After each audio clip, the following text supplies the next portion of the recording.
Hello YouTube, welcome to this installment. So we're just going to have a bit of a look at, sorry about the grain, it is quite late at night, and I don't have any additional lighting or anything like that. So this is native of the camera, and being a camera phone it's not always the best. So I'm just going to talk a little bit about resetting up the electronics lab, how that's been going. I know I've been quite busy with work of late, so I haven't had much time to make videos or anything like that. So I'm just going to go through some of the equipment that I've recently acquired and how I'm going to be setting all of that up back on my electronics lab, which should be quite interesting because we'll get to see from the ground up how I rebuild, unlike last time where you guys got to see the end results of me having this massive lab of equipment, but nobody understood half of it or how I acquired it or any such things. So I'm just going to go through some of the stuff which I've already acquired, and then some of the stuff that I'd still like to get, and we can discuss things a bit further after that. But I'm getting there. Let's go. Right, so over here we have the basic computer setup. I've got my Asus Tough laptop, which is my personal machine. This is my beast for doing all my dev and my work. I actually do quite a lot of work on here. This machine here is actually a work laptop.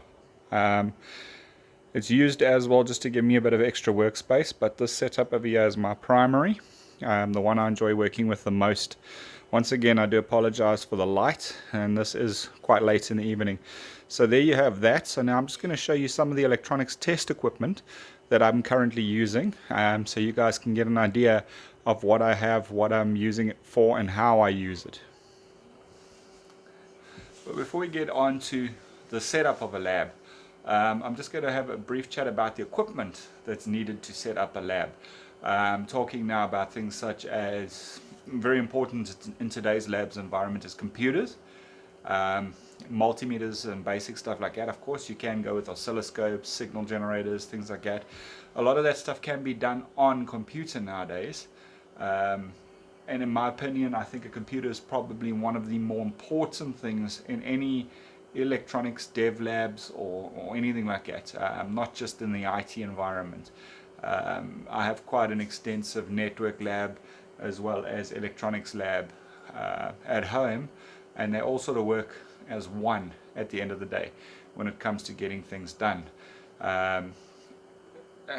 Let's just go through onto the computer, and well, before we do that, let me show you some of the equipment that I use. Then we'll jump onto the PC and I'll go through some of the ideas on setting up a basic home lab. Things such as oscilloscopes and signal generators are important to have in a more advanced electronics lab, but they're not necessarily a requirement. If you're just starting out, you can probably start with an analog scope if you are going to do that sort of work, failing which your general multimeter is definitely a good start. I have a couple of recommendations which I'm going to show you guys now for starter multimeters that are at least decent in quality and won't let you down. So let's take a look at those. Here we have three relatively decent multimeters. The cheapest being this one over here, second that one, and this being the most expensive of the lot. Now as starter multimeters, all three of these are fairly decent. I would prefer you go for something like the 117 Fluke or the 177 Fluke. This is more of an electrical meter that I just keep floating around for doing electrical work in most of the environments and doing clamp tests. But for general electronics lab work and IT lab work, these two are my go-tos, and they actually work very well for testing power supplies, testing issues on main boards, testing laptops, testing all sorts of things. And that would be the staple and a first stop to getting an electronics lab. It would be your computer, and then briefly after that a decent multimeter, just to make sure that you are able to do some of the measurements that you need to do. Something that is less of a have to have and more of a nice to have is an ESR meter for doing capacitor testing in circuit when it comes to electrolytic capacitors.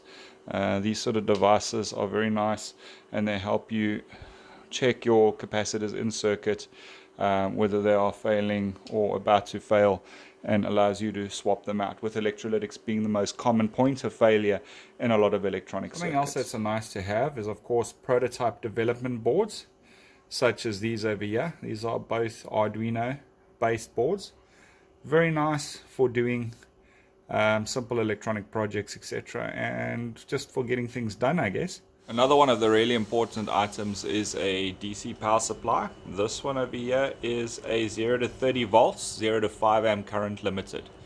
Then of course your soldering. You've got hot air for doing SMD surface mount devices. You don't need anything too fancy.